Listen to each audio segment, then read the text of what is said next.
62వ జాతీయ పెడికాన్ ఈ సంవత్సరం మనకు హైదరాబాదులో హెచ్ఏసిసిలో జనవరి 8 అంటే ఈ రోజు నుంచి 12వ తారీఖు వరకు జరగనుంది. ఈ సదస్సుకు మన ముఖ్యమంత్రి గారు, గౌరవనీయులైన ముఖ్యమంత్రి గారు చీఫ్ గెస్ట్గా, అలాగే హెల్త్ మినిస్టర్ గారు, గౌరవనీయులైన హెల్త్ మినిస్టర్ గారు గెస్ట్ ఆఫ్ ఆనర్గా రాబోతున్నారు. ఈ కాన్ఫరెన్స్ మనకు 2016లో అంటే 9 సంవత్సరాల క్రితం జరిగింది. మళ్ళీ మనకి అవకాశం వచ్చింది. ఈ సదస్సుకు దాదాపు 8,000 మంది పిల్లల డాక్టర్లు వివిధ రాష్ట్రాలు, వివిధ దేశాల నుంచి పాల్గొంటున్నారు. హైదరాబాద్ అంటే ఇది ప్రతి సంవత్సరం పెడికాన్ ఒక్కొక్క స్టేట్లో జరుగుతుంది, కానీ హైదరాబాదులో డాక్టర్ల సంఖ్య ఎక్కువ మంది వస్తారు. కారణం ఏంటంటే ఇక్కడ వాతావరణం చాలా అనుకూలంగా ఉంటుంది. అలాగే కాన్ఫరెన్స్ హాల్ ఏదో హెచ్ఏసిసికి నలుమూలల hotels, 5 star hotels, 6 star hotels చాలా ఎక్కువగా ఉన్నాయి. అకామిడేషన్ అందులో దగ్గర ఉంటుంది.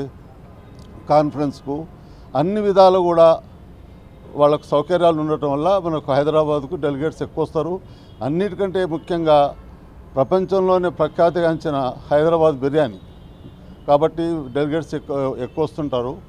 ఈ సదస్సు ముఖ్య ఉద్దేశం ఏమంటే upgrade and update the knowledge. అంటే మనకున్న వ్యాధుల గురించి, ప్రతి సంవత్సరం జరిగే వ్యాధుల గురించి నిర్ధారణలో కానీ, చికిత్స మార్పులో కానీ ఏం అప్డేట్స్ వస్తున్నాయి, అది ఈ అప్డేట్స్ గురించి మాట్లాడినప్పుడు అందరికీ ఉపయోగపడుతుంది. ముఖ్యంగా ప్రాక్టీసింగ్ పీడియాట్రిషియన్స్ అనుకోండి, ప్రొఫెసర్స్ టీచింగ్ అనుకోండి, పోస్ట్ గ్రాడ్యుయేట్స్ అనుకోండి, ఎవరికైనా ఇది అందరికీ ఉపయోగపడుతుంది. ముఖ్యంగా మనకు చెప్పాలంటే ఈ సంవత్సరము 2019లో మనకు కోవిడ్ వైరస్ వచ్చినట్టే ఈ సంవత్సరం కూడా ఇప్పుడు HMPV అంటే హ్యూమన్ మెటా న్యూమో వైరస్ అని చెప్పి చాలా రోజుల నుంచి మనం వింటున్నాం. భయంకరంగా అందరినీ భయపెట్టించేటట్టుంది. కానీ నిన్నటి వరకు 8 కేసులు నమోదైనాయి. దాంట్లో 5 నెలల పాప బెంగళూరు నుంచి, 8 నెలల పాప కలకత్తా నుంచి, గుజరాత్ నుంచి అయినా కానీ ఏ ఒక్కరు కూడా దీనికి ప్రమాదానికి గురి కాలేదు. అయితే మన హెల్త్ మినిస్టర్ జేపీ నడ్డా గారు ఏం చెప్పారంటే 2001లోనే ఈ వైరస్ నిర్ధారణకు వచ్చింది. అప్పటి నుంచి కూడా ప్రతి సంవత్సరం వస్తుంది, కానీ ఈ సంవత్సరం ఎందుకు దీన్ని నిర్ధారణ అయిందంటే మనకు వింటర్లో అన్ని వైరస్ వ్యాధులే ఉంటాయి. ఆ వైరస్ వ్యాధులు ఉన్నప్పుడు వాళ్ళు క్షుణ్ణంగా చూసినప్పుడు ఈ వ్యాధి ఉంది అని తెలిసింది. కానీ ఎవరు కూడా ప్రమాదానికి గురి కావాల్సిన అవసరం లేదు.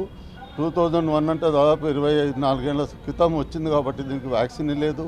దీన్ని ఎలా అరికట్టాలంటే ఏదైనా శ్వాసకోశ వ్యాధుల గురించి మనం కావాలనుకున్నప్పుడు అవి శ్వాసకోశ వ్యాధులు మనకు కోవిడ్ తోటి ఎట్లయితే మనకు రక్షణ తీసుకుంటామో అదే మాస్క్, అదే హ్యాండ్ వాష్, సోషల్ డిస్టెన్సు సరిపోతుంది.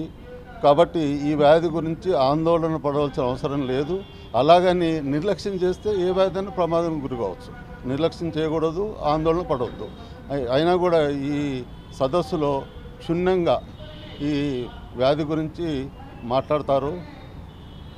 ఈ సదస్సుకు వచ్చిన అందరూ కూడా ప్రెసిడెంట్ వసంత్ కాలేకర్ అండ్ ముఖ్యులు భాస్కర్, నీరి రామచందర్, లక్ష్మణ్ కుమార్, మల్లేష్, సిఎన్ రెడ్డి తదితరులు అందరూ కూడా ఈ కాన్ఫరెన్స్కు పాల్గొని వాళ్ళు దాన్ని సక్సెస్ చేస్తున్నారు.